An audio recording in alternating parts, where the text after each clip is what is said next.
Welcome back, everyone, to another 5 a.m. Club After Hours, where we talk about faith, fitness, mental health, and business. And tonight we have a special guest, Sherrell Butler. I want to introduce her and big her up. I'm going to let her go and talk about herself because I'm very excited about our conversation tonight.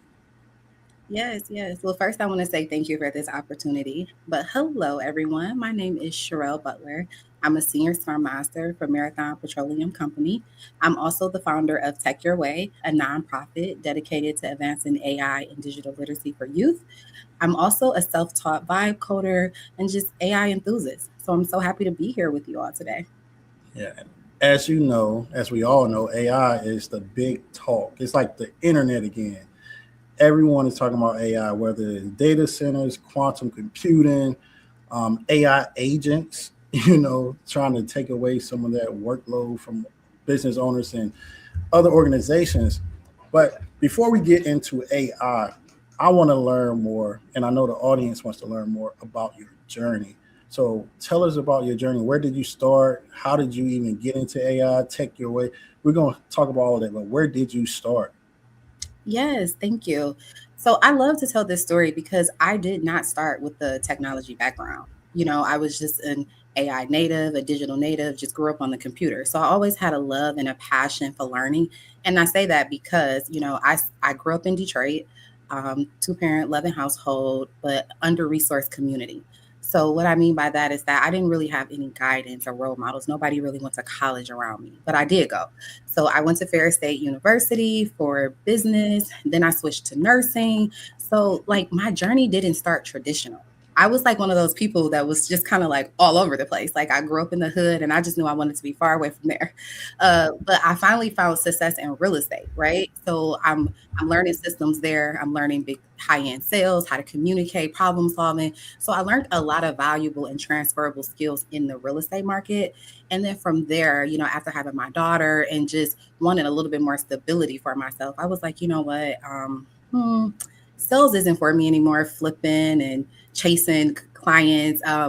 Let me transition my skills, right? So I got into project management, project coordination, and then from there it just like elevated. I started getting into agile transformation. And when I say elevated, I just kept learning. I kept getting certifications, kept upskilling myself, and just kept staying up to date with what was the emerging careers or what was going to be here forever. So I always try to put myself along that path. So I got into agile transformation. And I think that's when the aha moment came. And so being a scrum master and just coaching, software engineers throughout their development cycle, removing impediments, blockers, and just fostering a culture of collaboration, aligning value and business and strategy, I think that's when my mind just opened. And from there, I just, again, continuously learning. And then I took some Gen AI certifications. I go to summits. And then I realized like, wow, this isn't hard. Like, how can I demystify this for other people? So I know I said a little bit of a lot, but again, I like to say this because it wasn't a traditional path.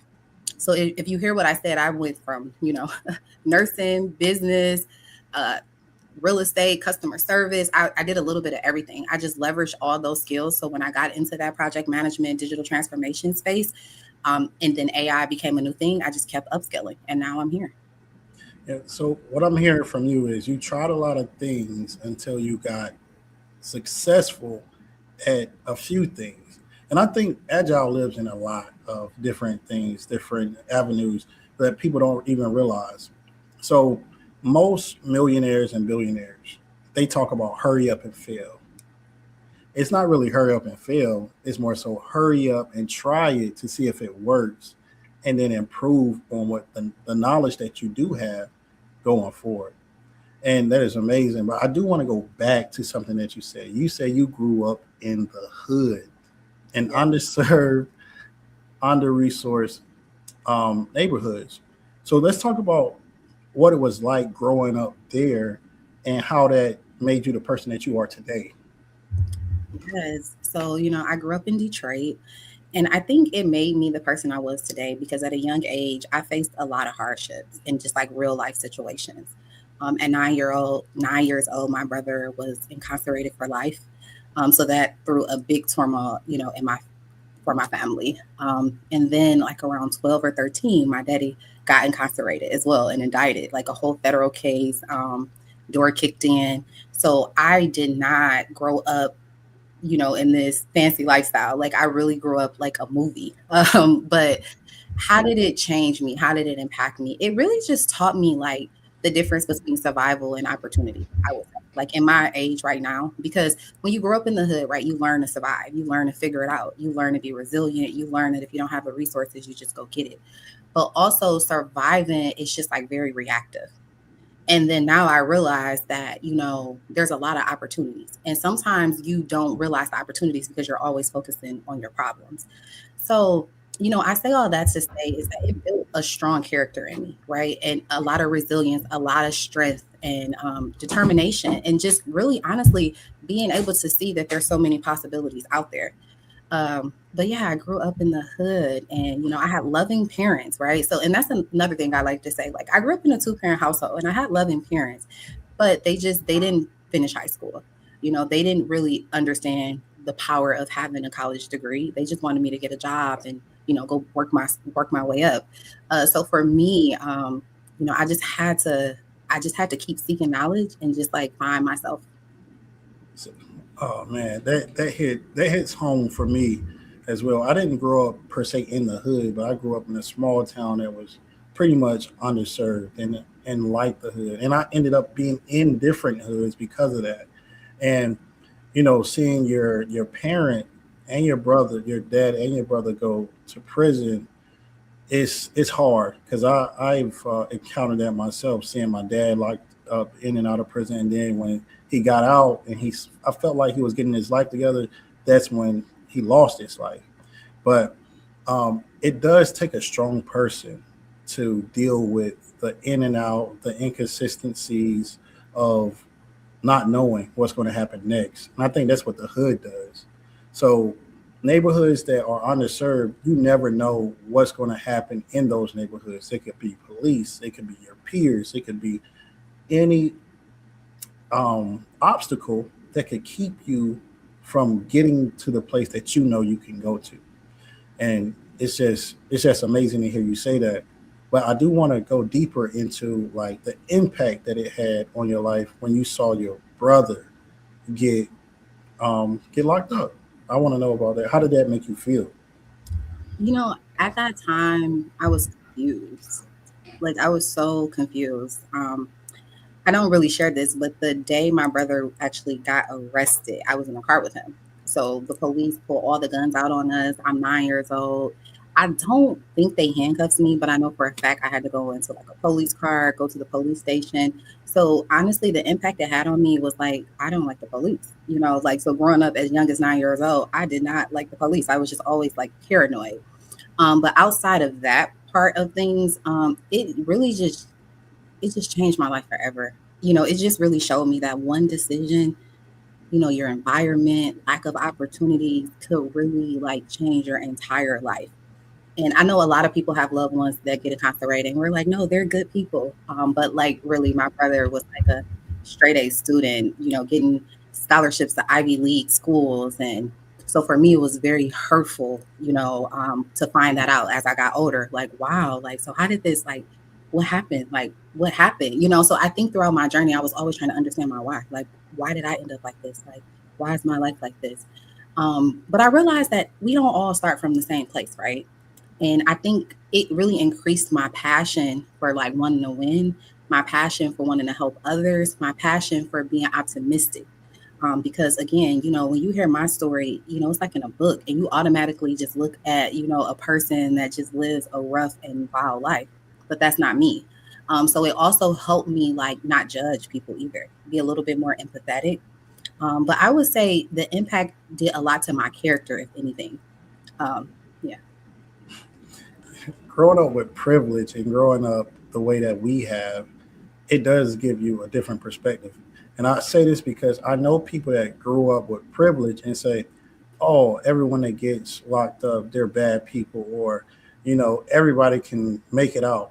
And that's not the case. If you don't have the opportunity, or if you don't have the awareness, that's the biggest thing.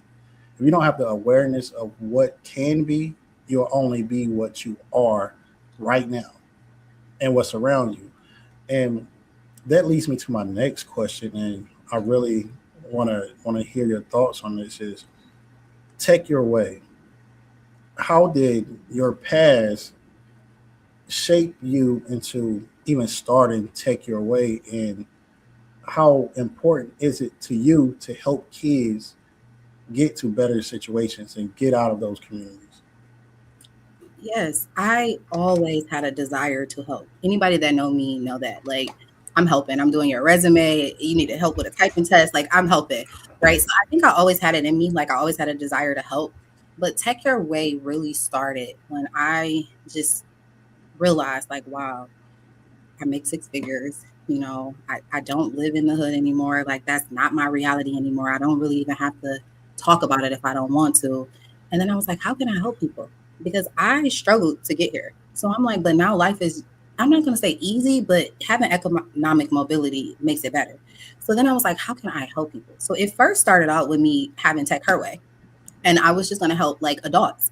And I was like, okay, let me just tell all these adults, like, you just need to upskill yourself, leverage your skills, and then you can get into tech. And then last year, my mom passed. And when my mom passed, it really, losing a parent really makes you like self reflect. And then I just was kind of thinking about our generation, our life, and everything. And I realized like her mom passed when she was 9 years old. So I was like, you know what? I need to help the youth. And then I thought about my brother, and I was like, what if I just be that role model? What if I be that guidance for people, like to encourage them, to demystify the information, to show them opportunities, to give them resources, to connect them with other people? And then I was like, how can I do that with the skills I already have? And that's when I was like, okay, strategy. I'm good with strategy. I'm good with alignment. Like, let me just be that discovery hub for you. So that's really how Tech Your Way started. For me, just honestly, having a passion after my mom passed to focus my attention on something else, but then I wanted to be meaningful with what I did with my attention. And it was just like an old business ideal that I had. And I was like, you know what? I'm gonna do this for you and I'm gonna go all in with it. So that's why we're here now. Take Your Way, a nonprofit focused on AI and digital literacy, workforce readiness, and career exploration for you, especially those underserved ages 8 to 17.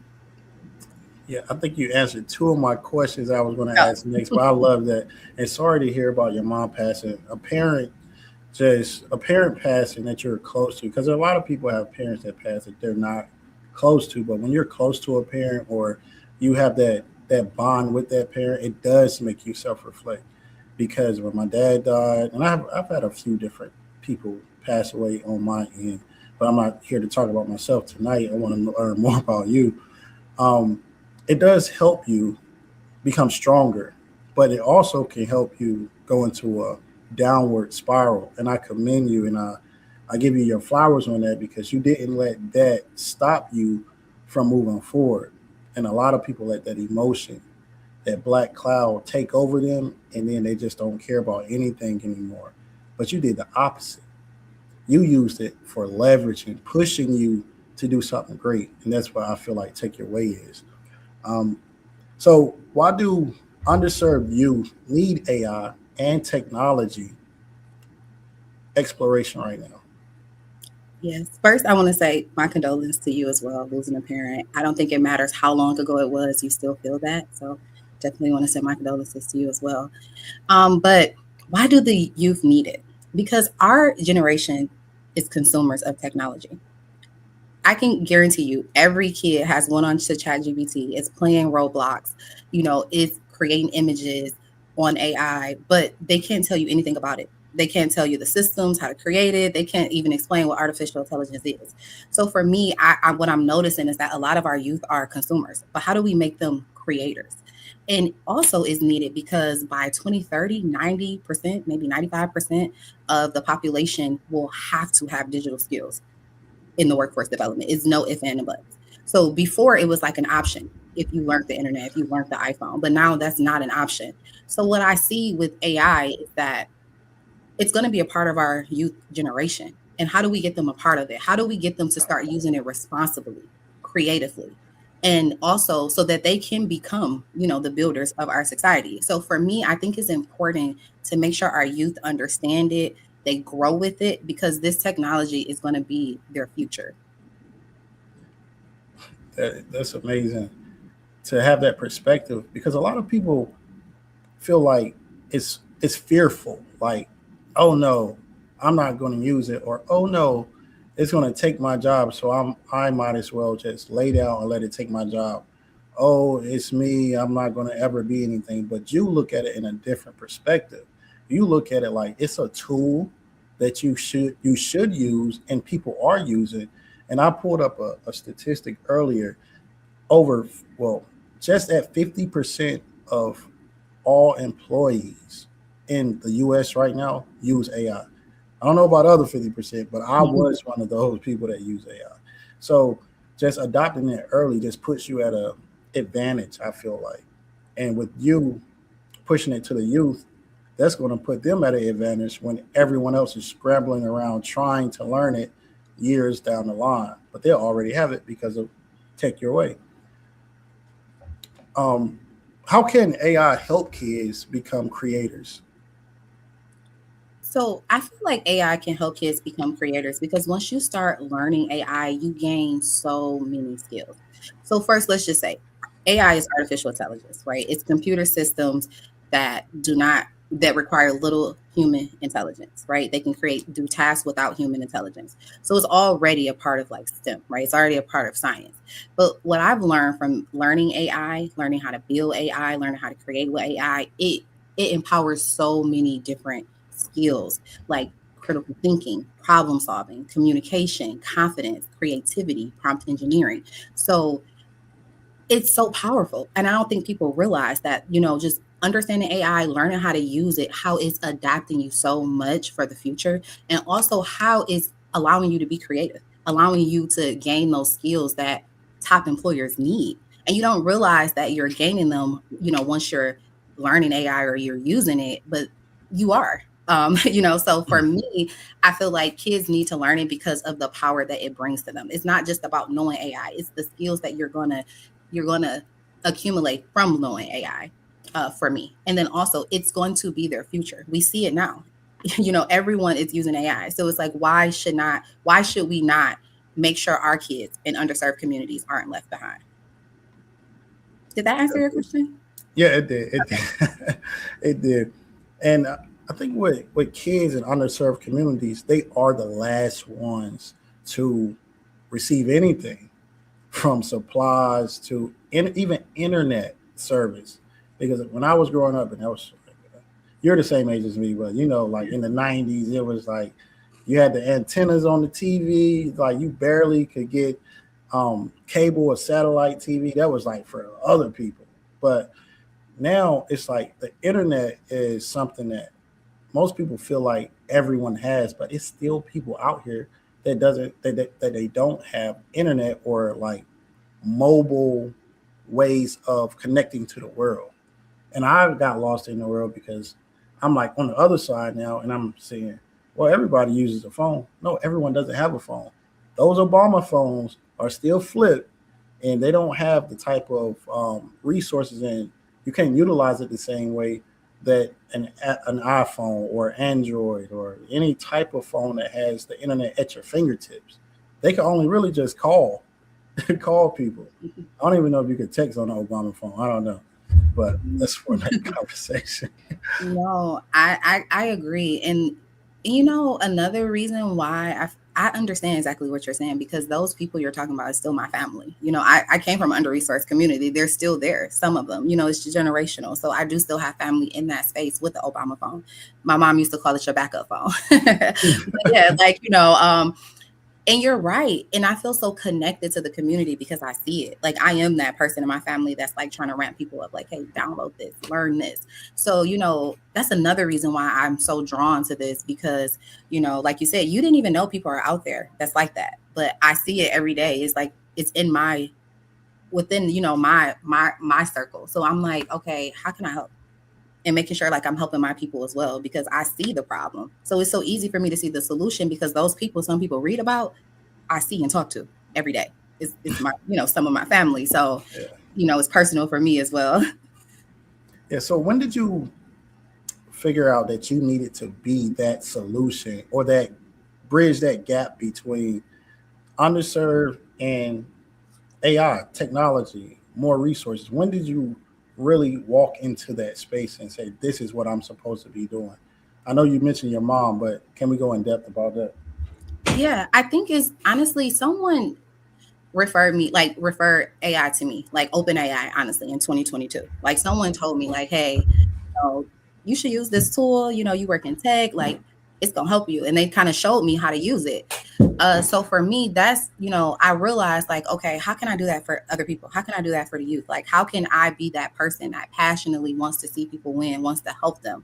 So for me, it was more of like paying it forward. Like, okay, I know that I can connect to the youth.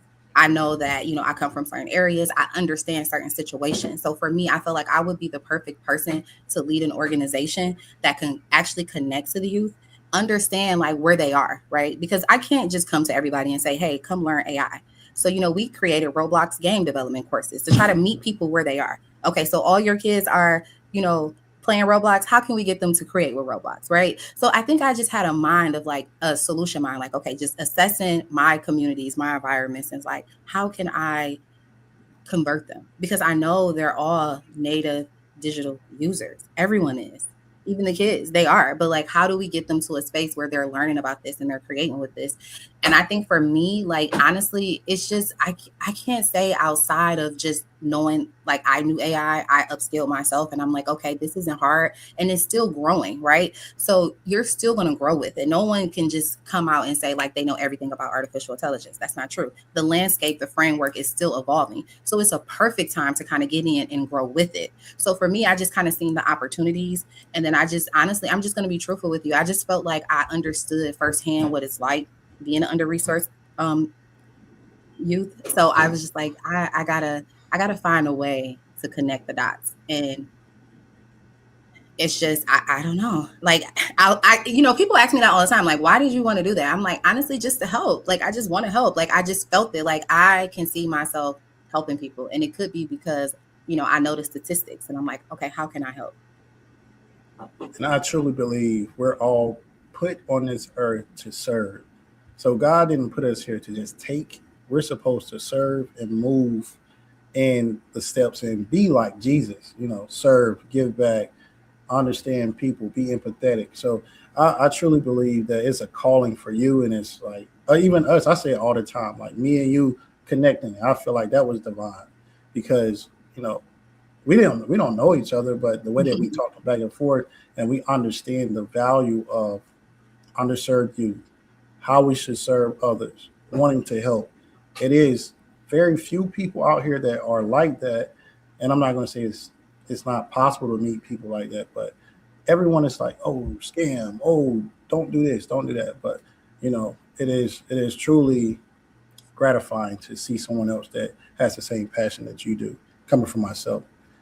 So, how can parents, schools, churches, nonprofits, and businesses support Take Your Way?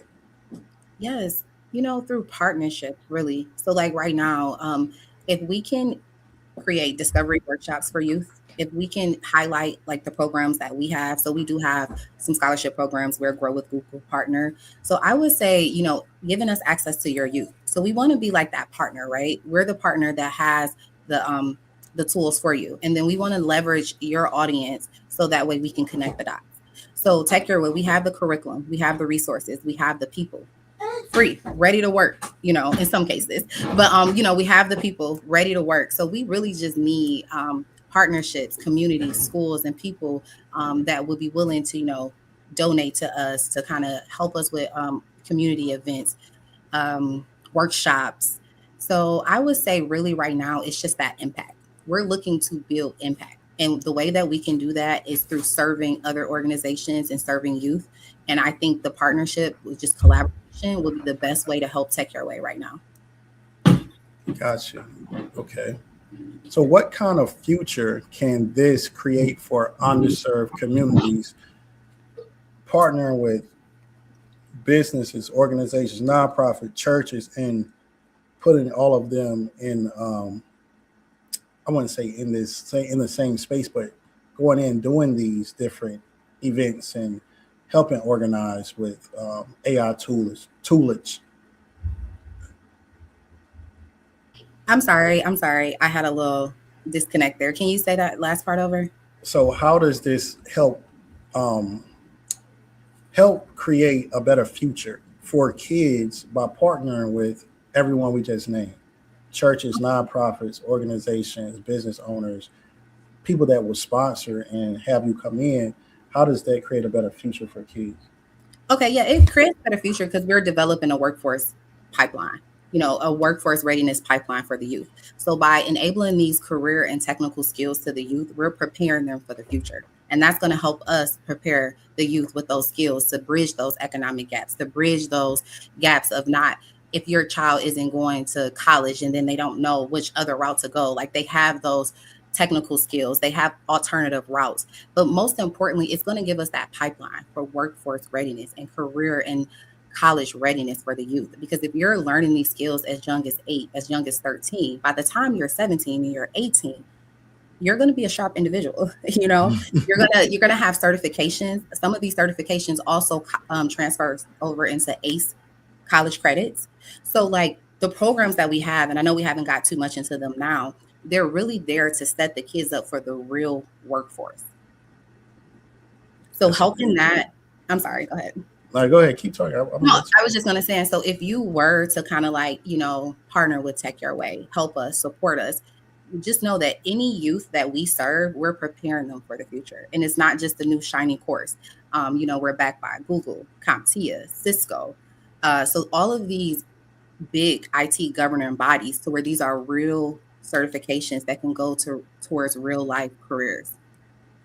And if you don't know, everyone knows who Google is, but CompTIA and Cisco, if you don't know who those companies are, please Google them and see what they do. And then you will understand how important and how big it is for Sherrell to be partnered with those organizations. So everyone knows who Google is, but the other two people may not know who Cisco is, may not know who CompTIA is. A lot of veterans go through CompTIA to get certifications as well. So veterans, if you have kids, send them, send them, send them, send them. All right. And so let's transition over to partnership. The partnership with HSI and the 5 a.m. Club. And this was something that I felt like would be big because not only we're helping youth, but we're also trying to help adults, veterans, people that need support, organizations that are trying to advance their business as well. So the first question I have, why does HSI and 5 a.m. Club partnership make sense to you? I know why it makes sense to me, but why does it make sense to you? I think it makes sense to me because I like the mission, right? Like the faith, the fitness, the execution. I think all of that is important, right? And I think AI is just a tool that can fit in that ecosystem. So everything that you all are doing, teaching artificial intelligence is going to help amplify everything within that mission. And it makes sense to me because, like I said, AI is a tool, but that character, discipline, purpose, all of that is used to determine how you get there. And I look at me teaching AI in this community is going to be able to amplify everyone there, right? You're already a part of a big mission. So how can I help bring those skills to adults as well so that way you can create systems, you can leverage artificial intelligence, you can save time. So I think it's a good partnership because it just makes sense. But also I think we fit into the same space a little bit with the transformation. And AI is all about evolution. So for me, I just think both of our organizations focus on transformation a lot, and but just through different vehicles. So I'm all about connecting people, resources, and systems. So when you kind of presented the opportunity to me, I was like, yeah, this makes sense. It's funny that you say we're into the space of transformation, where whether you know it or not, everyone is in the space of transformation. They just don't know how to do it as fast as we do, right? So a lot of people say agile, agile, and that's very software driven when it comes to agile right now. But my mission is to teach people how to transform every aspect of your life into making your life better. So if you think you're underserved now, think about the transformation when you are in a better space. Or if you are not fit right now, think about the transformation of when you are fit, how much better you will feel, things that you could do, how your thinking will transform. Faith. If you're not strong in your faith now, then think about the transformation.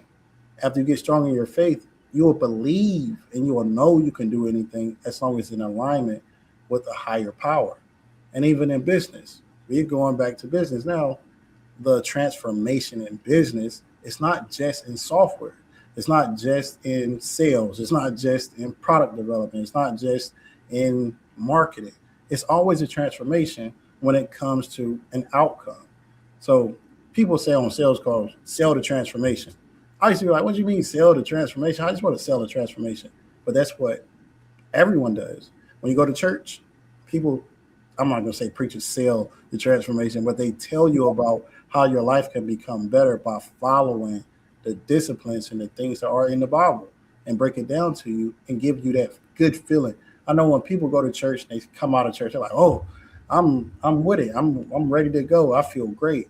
But a lot of times we dwindle in our faith, and then by the end of the week, we don't even care about going to church anymore. But when we get back there, our meter, our battery goes back up. And that's why I came up with those pillars: faith first, fitness, mental health, and then is business. Because without the three that's at the top, there's nothing at the bottom but zero, because your business will hit zero without those three. So I agree. It is a great partnership. You add AI, technology, and transformational knowledge because of the space that you live in. And I add some of the same things outside of the AI because that's you. I can't even say anything about you. I understand AI, but I'll be learning from you as well. Yeah. Now, let's talk about nonprofits. How can this partnership support nonprofits when it comes to implementing AI systems into their development of nonprofit and that transformation as well?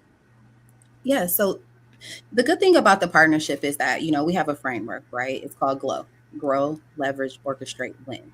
So a part of that framework, no matter what industry you're in, but you're going to gain that foundational knowledge. You're going to understand how to use AI as a productivity. You're going to understand how to create AI workflows. You're going to understand when you need an AI agent versus when you don't. You're going to understand how to use AI as a marketing assistant, how to use AI to create different employees. For nonprofits per se, you can use AI as a grant writer, a researcher. It can help with so many different onboarding processes for you. Like, AI is really here to stay. But no, it can help with so many different things. But the partnership, I'm here to serve you all. I'm here to demystify the information, right? To break it down, because anyone can come and say, hey, go get this AI tool or go do this. And you just spend money, you learn the tool, then you get stuck and you never learn it again. So with us, we created this series where we're going to kind of take you through a journey, right? And if you're ready to go faster, we can go faster, but you're going to learn the fundamentals, right? Not super theory. Everything is going to be practical, but it's going to help nonprofits because before you end, you can create your own grant writer. You can automate your workflows.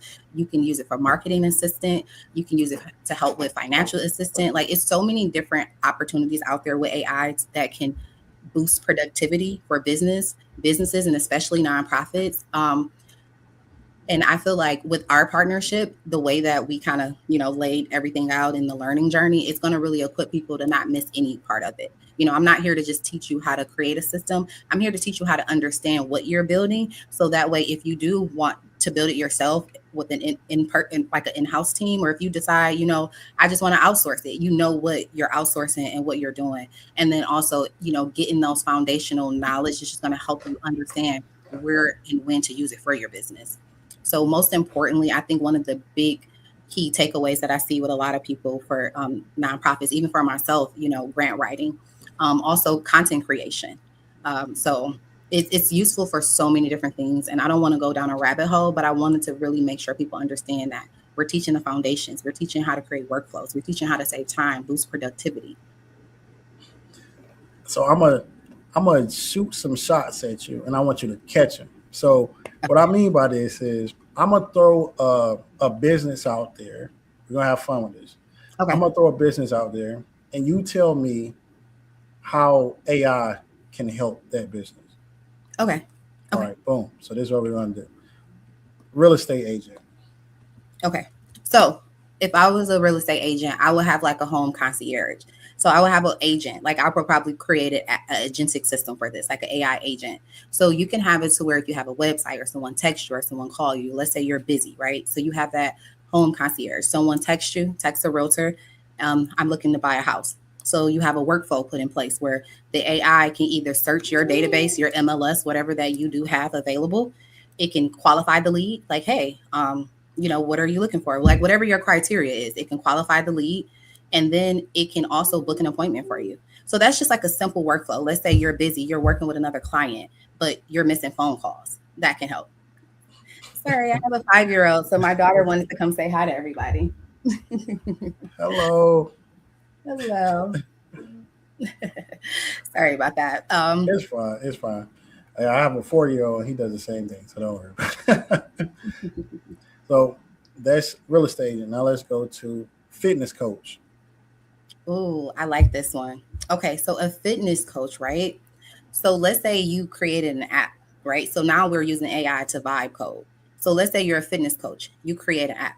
Anybody can download your app and they can scan pictures of food and they can automatically see like, what the calories are, like what the fat is.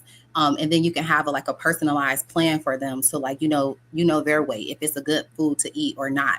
You can also have it to where it automatically kind of sends them update and reminders to work out. You can have a booking schedule to where it can book for you.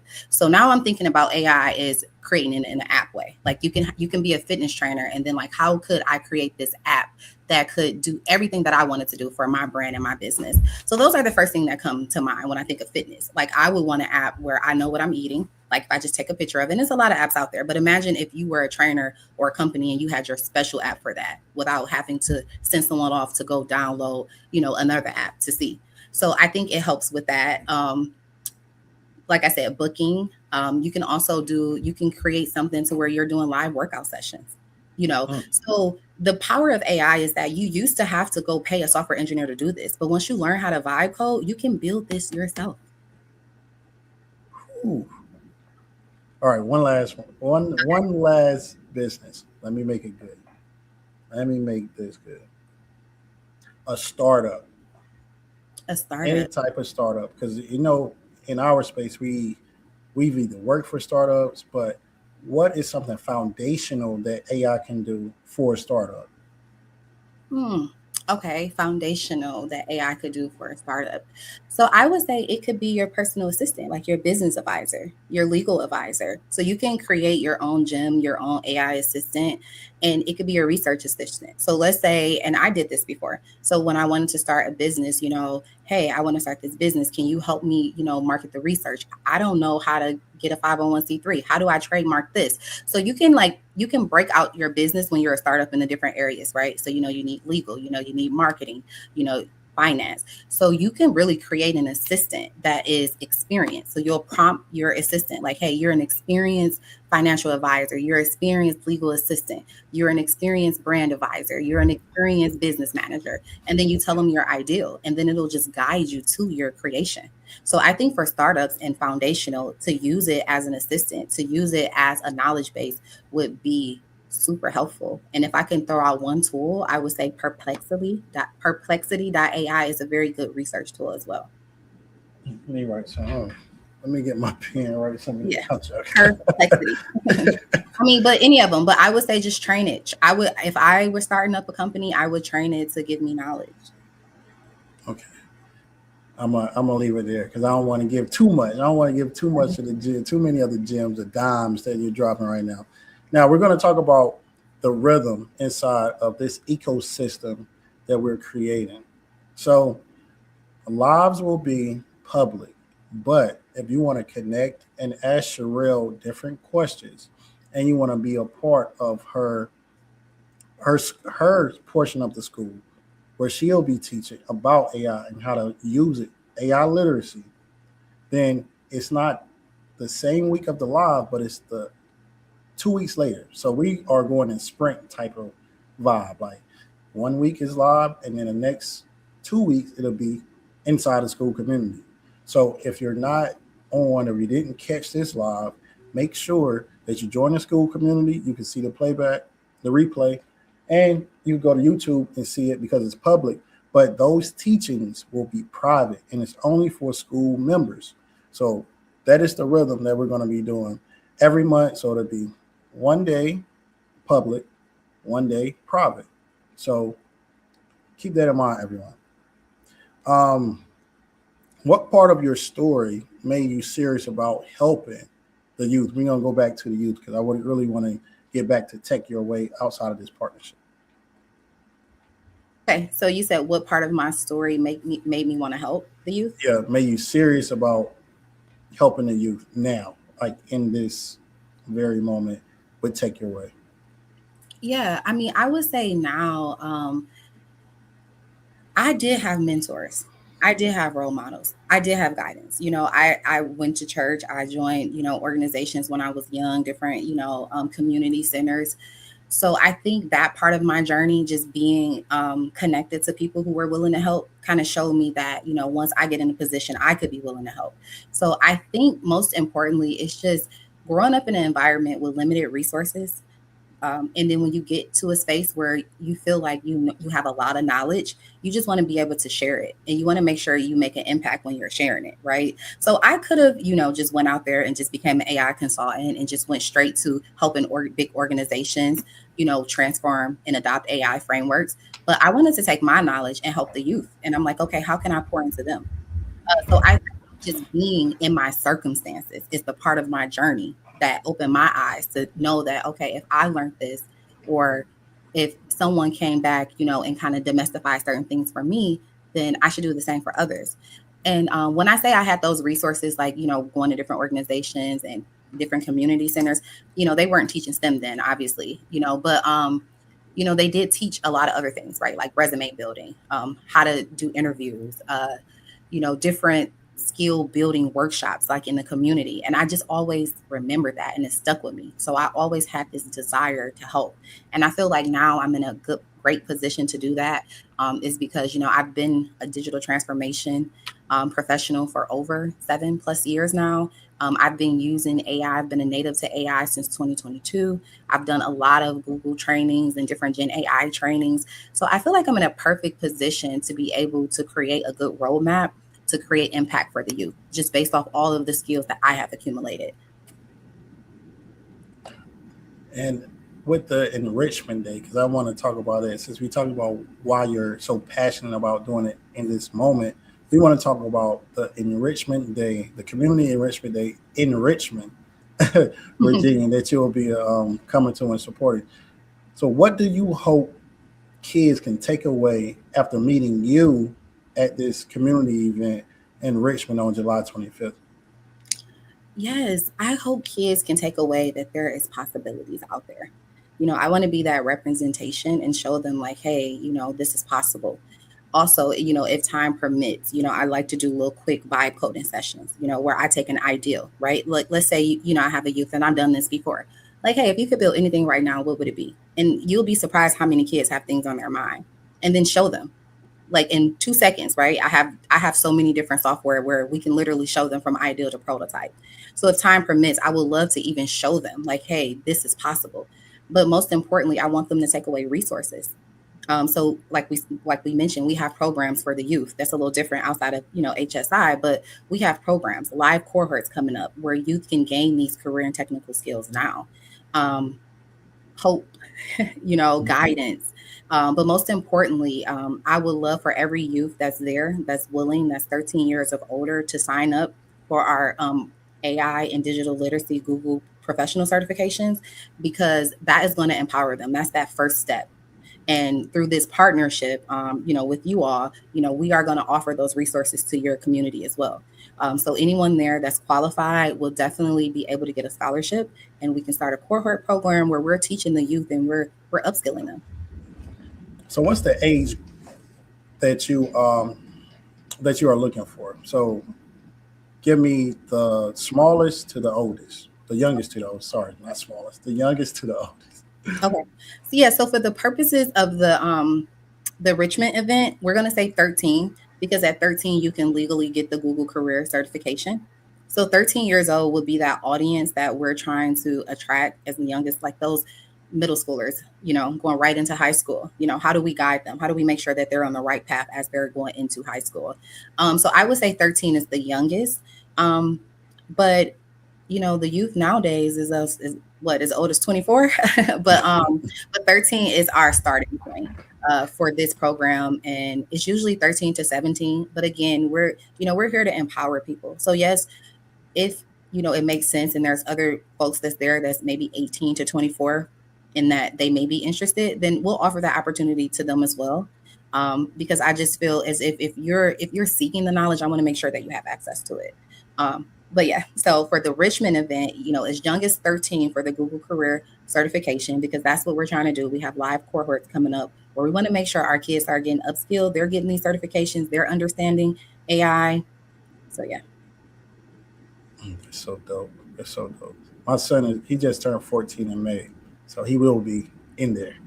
He will Yeah, be in yeah, there. you'll be Yeah. so surprised. So, is there anything else that you want to put out before we wrap the call up? I know we're running short on time, but I want to give you time to speak about anything that you want, any, any upcoming event that outside of Enrichment Day that you want to tell the people about. Yeah, I mean, mainly I just want to say one thing. I know we talked a lot, but I want to say this. The mission is really simple for me. Like, I want young people in communities that have historically been overlooked to have access to the same opportunities that are shaping our future right now. So, if I've said anything, I want you all to know that that's like really what Take Your Way is about. That's what Sherrell Butler is about. It's just making sure that our youth, our communities have equitable access to this information. Being blessed and fortunate to work in Fortune 500 companies and gain this enterprise knowledge. I want to be able to bring that back to the communities as well. As far as upcoming events for us, we have a lot of partnerships with different organizations. So we're going to do something at Wayne State. So if you're in Detroit, we'll be doing something there at Tech Town with the youth. We do have some partnerships and volunteer days around Houston where we're going to be partners with other communities as well, doing discovery workshops. So although we have so many pillars, so I just want to say that it was a great conversation today. I really appreciate you having me here, and I think this is going to be an amazing partnership. It's just beyond, just teaching people AI, and that's why I kind of wanted to say that. Like, I just want people to make sure they have access to this education, they have access to this knowledge, and that they understand the importance of it. Because you said something in the beginning that I didn't really touch on. A lot of people do fear AI. A lot of people do feel like it's going to replace me.